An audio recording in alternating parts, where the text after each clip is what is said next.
BJP વલણોમાં ભાજપની બેઠકો હવે ધીમે ધીમે ઘટતી હોવાના પણ સમાચાર જે 42નો આંકડો છે એ ધીમે ધીમે ઘટી શકે તેમ છે અને આપની બેઠકો ધીમે ધીમે વધી રહી છે। આ પણ વલણોમાં ચોક્કસ એક મોટો ટ્વિસ્ટ આવશે। ભાજપની વાત કરીએ, હાલમાં 42 બેઠકો પર ભાજપના ઉમેદવારો આગળ ચાલી રહ્યા છે, જ્યારે કે આપના 28 બેઠક પર ઉમેદવારો આગળ તપી રહ્યા છે, પરંતુ હવે એમાં પણ ખાસો ઉલટફેર આવે તેવા સ્પષ્ટ સંકેત વર્તાઈ રહ્યા છે।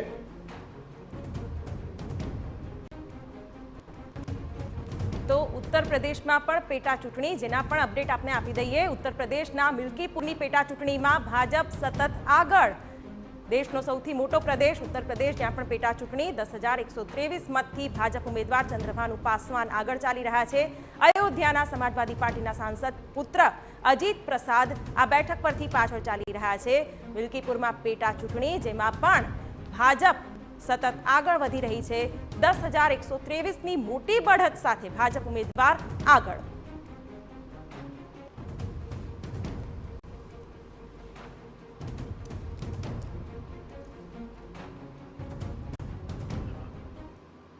तो ચોક્કસ અત્યારે આખા દેશનું ફોકસ છે દિલ્હી પર। રાજધાની દિલ્હીમાં ભાજપ સત્તારૂઢ થશે તેવા સ્પષ્ટ સંકેત અને હવે ભાજપમાં ઉજવણી પણ શરૂ થઈ ગઈ છે। ભાજપના કાર્યકર્તાઓનો ઉત્સાહ ચોક્કસ મેળવાશે।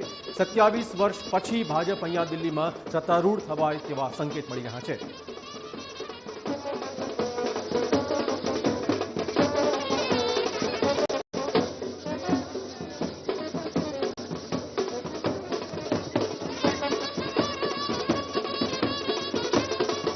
બેન, આટલી મોટી જીત મળશે તેવી અપેક્ષા હતી? ડેફિનેટલી, કારણ કે મેં તમને પહેલાં પણ કહ્યું છે કે ભારતીય જનતા પાર્ટીના દેવદુર્લભ કાર્યકર્તા અને જે અમારું શ્રેષ્ઠ નેતૃત્વ છે આદરણીય નરેન્દ્ર મોદી સાહેબ, અમિત શાહ સાહેબ, જેપી નડ્ડાજી, ઘણા લોકોએ ત્યાં જઈને જે વિચારધારાઓની લડાઈ છે અને અમે વ્યક્તિગત લોકોને મળ્યા છે ને અમારા કાર્યકર્તાઓ એક એક વ્યક્તિઓના ઘરે જઈને જે પણ અરાજકતાવાદી આ લોકોની ભ્રષ્ટાચારવાળી નીતિ હતી ને લોકોને જ્યારે 10 વર્ષ સુધી તમને એક બહુ લાંબો સમય એમણે આપ્યો છે દિલ્હીના લોકોએ, અને દિલ્હીના લોકોએ બહુ ભોગવ્યું બી છે। મેં તમને કીધું ને કે ત્યાં એક લેવલના લોકો પાસે પાણી છે, તમે ફ્રી આપો છો પણ એ ઢોળું પાણી છે,